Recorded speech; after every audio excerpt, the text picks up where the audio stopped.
हरिया, आज नदी कुछ ज्यादा ही डरावनी लग रही है। डरावनी नहीं रामू, तू ही ज्यादा सोचता है। बचपन से इसी नदी में नाव चला रहा हूं मैं। रात के लगभग 10 बज रहे थे। रामू और हरिया नदी के उस पार वाले गांव में कुछ काम से दोनों गए हुए थे, लेकिन वापस लौटते समय देर हो गई थी। चारों ओर घना अंधेरा था, इतना घना कि ठीक से कुछ दिखाई भी नहीं दे रहा था। रामू ने नदी के चारों तरफ नजर दौड़ाई। नदी के किनारे खड़े पेड़ हवा में झूल रहे थे और उनकी परछाइयां पानी में अजीब आकृतियां बना रही थी।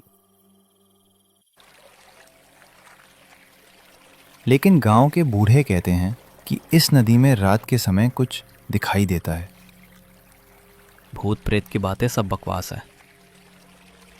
लेकिन जैसे ही उसने यह कहा, अचानक नदी के बीच से किसी के रोने जैसी आवाज सुनाई दी। दोनों चौंक गए। हरिया ने चप्पू रोक दिया। कुछ सेकंड तक दोनों बिना कुछ बोले सुनते रहे, लेकिन फिर आवाज गायब हो गई। सुना तूने ये आवाज? रामू ने कांपती आवाज में पूछा।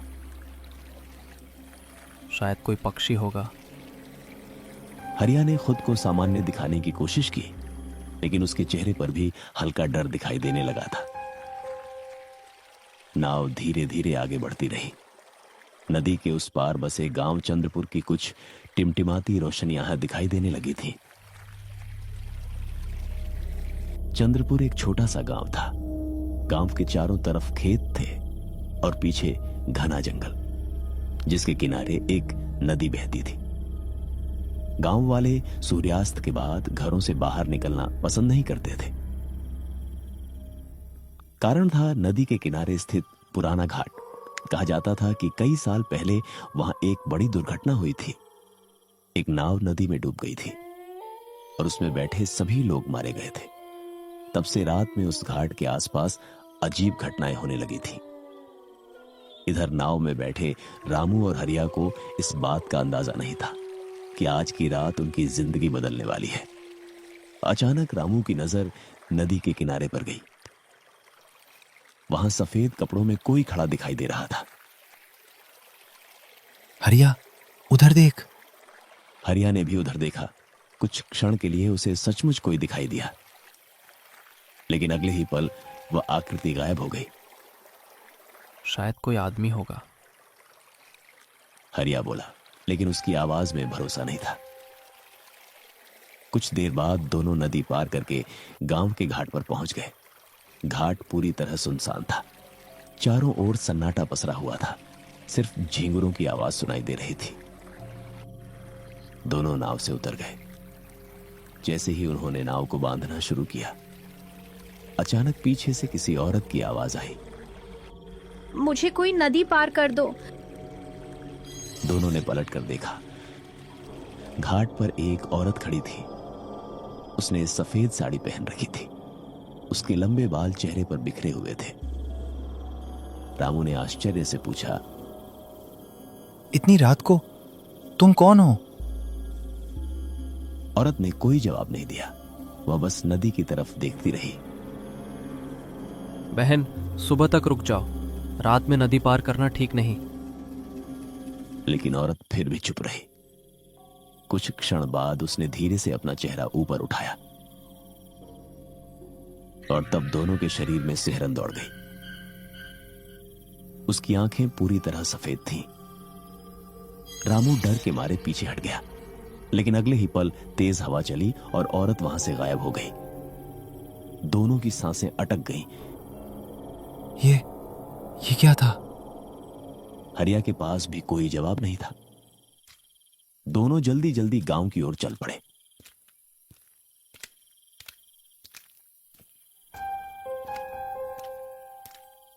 गांव पहुंचकर उन्होंने यह बात किसी को नहीं बताई। लेकिन उसी रात गांव में कुछ ऐसा हुआ जिसने पूरे चंद्रपुर को दहशत में डाल दिया। गांव के किनारे रहने वाले बूढ़े चौधरी की अचानक रहस्यमयी मौत हो गई। सुबह जब लोग उसके घर पहुंचे तो उसका शव बिस्तर पर पड़ा था। उसकी आंखें खुली हुई थीं, चेहरे पर भय साफ दिखाई दे रहा था, और सबसे डरावनी बात, उसकी मुट्ठी में नदी किनारे उगने वाली काली घास का एक गुच्छा दबा हुआ था। जब यह खबर पूरे गांव में फैली तो लोग डर गए, क्योंकि ऐसी ही मौतें कई साल पहले भी हुई थी, और हर बार उसका संबंध उसी नदी और पुराने घाट से जुड़ा था। उधर रामू और हरिया को बार बार रात वाली सफेद साड़ी वाली औरत याद आ रही थी। उन्हें महसूस होने लगा था कि शायद वह कोई इंसान नहीं थी, लेकिन वे नहीं जानते थे कि यह तो आने वाले भयावह तूफान की सिर्फ शुरुआत थी, क्योंकि अगले दिन शाम होते ही नदी के बीचों बीच एक पुरानी खाली बोट दिखाई देने वाली थी। वही नाव जो 20 साल पहले डूब चुकी थी, और उसके साथ लौटने वाला था एक ऐसा रहस्य जो चंद्रपुर गांव के हर इंसान की जिंदगी को खतरे में डाल देगा। गांव के लोग अपने दरवाजे और खिड़कियां बंद कर चुके थे, लेकिन रामू और हरिया के मन में बेचैनी बढ़ती जा रही थी। वे दोनों गांव के चौपाल में बैठे थे। मुझे लगता है उस औरत का चौधरी की मौत से कोई संबंध है। मैं भी यही सोच रहा हूं। अचानक चौपाल के बाहर से किसी के दौड़ने की आवाज आई। दोनों बाहर निकले।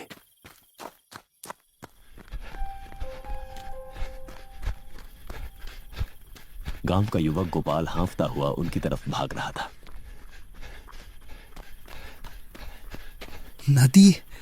नदी में कुछ दिखाई दिया है।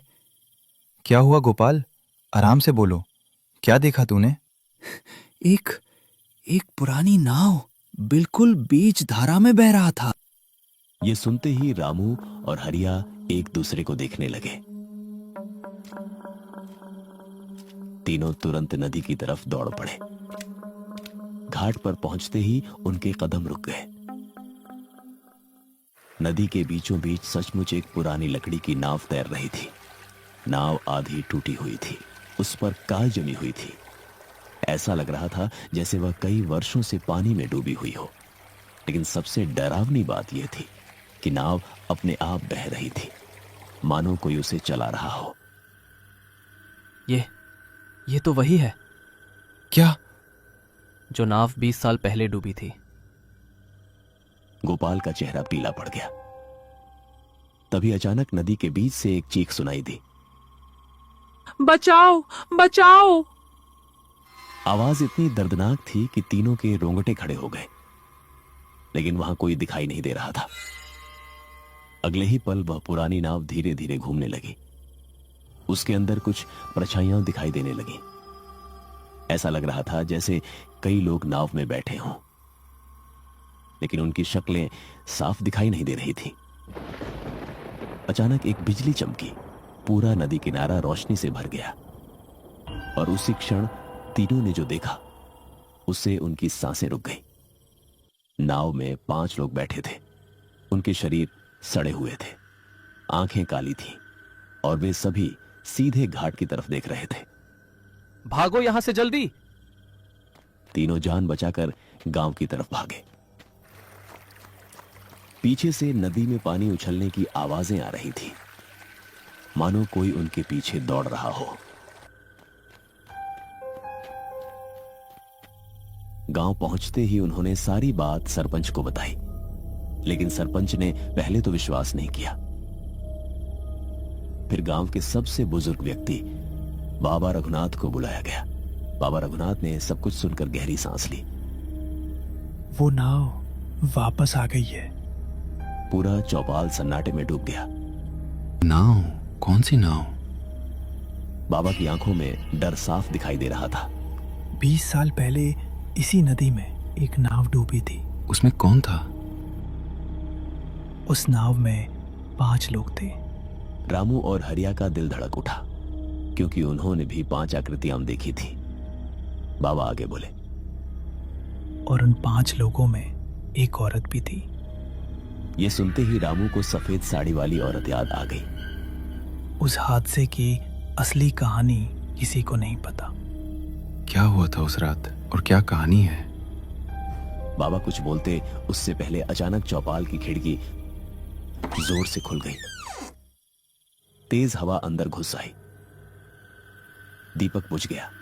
पूरा कमरा अंधेरे में डूब गया और फिर एक औरत की हंसी सुनाई दी। सबके शरीर कांप उठे। हंसी बिल्कुल पास से आ रही थी, लेकिन कोई दिखाई नहीं दे रहा था। कुछ सेकंड बाद हवा रुक गई। दीपक फिर जलाया गया, लेकिन बाबा रघुनाथ गायब थे। अरे बाबा, कहाँ चले गए? सब घबराकर एक दूसरे को देखने लगे। पूरा चौपाल सन्नाटा हो गया, लेकिन उनका कहीं पता नहीं चला। पूरे गांव में दहशत फैल गई। रात और गहरी होती जा रही थी। उधर नदी किनारे काले बादलों के बीच चांद छिप चुका था।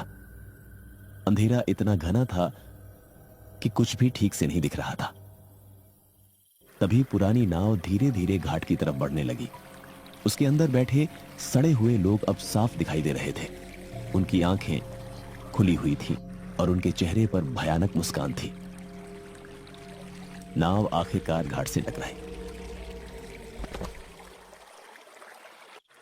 कुछ क्षण सन्नाटा रहा। फिर नाव के अंदर से एक आकृति बाहर निकली। उसके कपड़ों से पानी टपक रहा था। उसकी गर्दन एक तरफ मुड़ी हुई थी, लेकिन वह चल रहा था। उसके पीछे बाकी 4 लोग भी उतर गए। सबसे आखिर में सफेद साड़ी वाली औरत बाहर आई। उसके चेहरे पर अजीब मुस्कान थी। वह नदी की तरफ मुड़ी और फुसफुसाई, आखिरी सफर अभी पूरा नहीं हुआ है। उधर गांव में रामू को नींद नहीं आ रही थी। रात के लगभग 12 बज रहे थे। अचानक उसके दरवाजे पर दस्तक हुई।